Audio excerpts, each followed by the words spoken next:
was 17 when she came. I'd been living with my abusive mother for 17 long, painful years.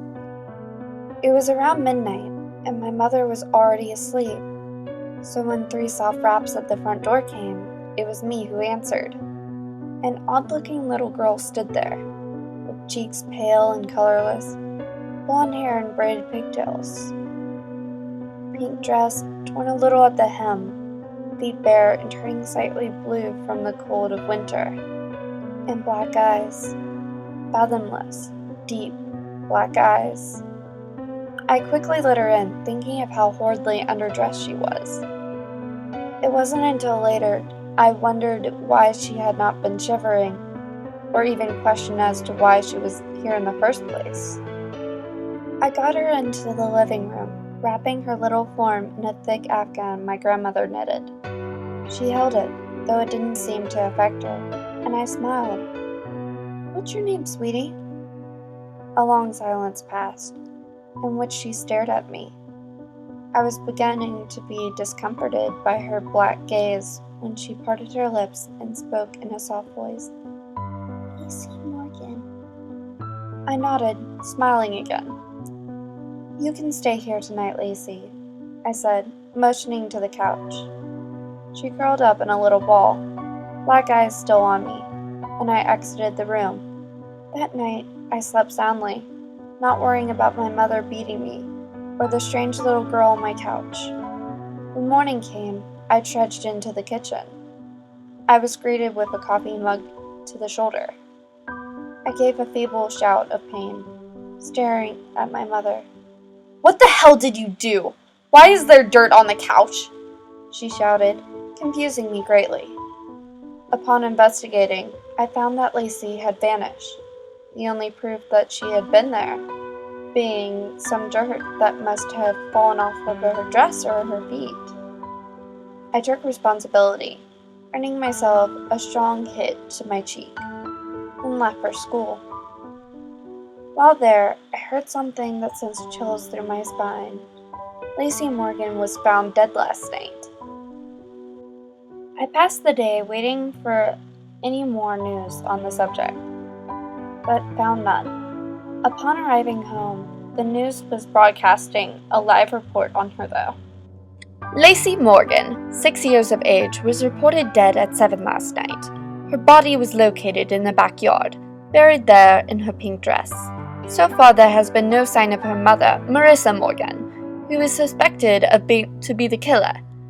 Marissa has reportedly abused Lacey multiple times and may be responsible for her death.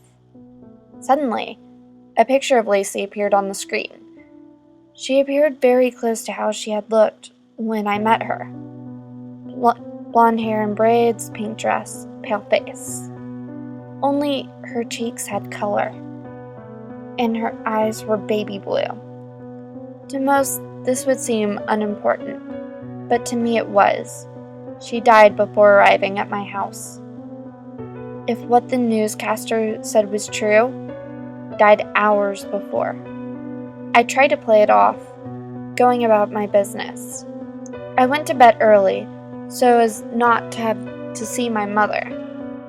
It was around midnight when I woke to cool fingers stroking the bruise on my cheek. I sighed, leaning into the small hand. "Never again," Lacey whispered, before her hand vanished. Not 10 minutes later, I heard my mother screaming. I rushed into her bedroom, nearly fainting at what I saw.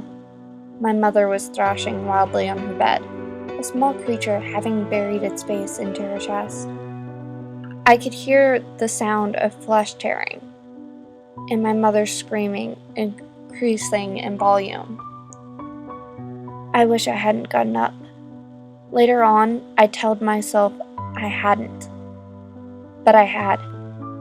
So when Lacey pulled back from the gaping hole in my mother's chest cavity, I had a plain view of her razor-sharp teeth glinting in the light, glinting with my mother's blood.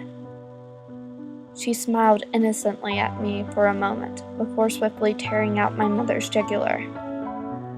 That time I did faint. When I came to, I was in my bed. I walked to my mom's room, morbid curiosity getting best of me.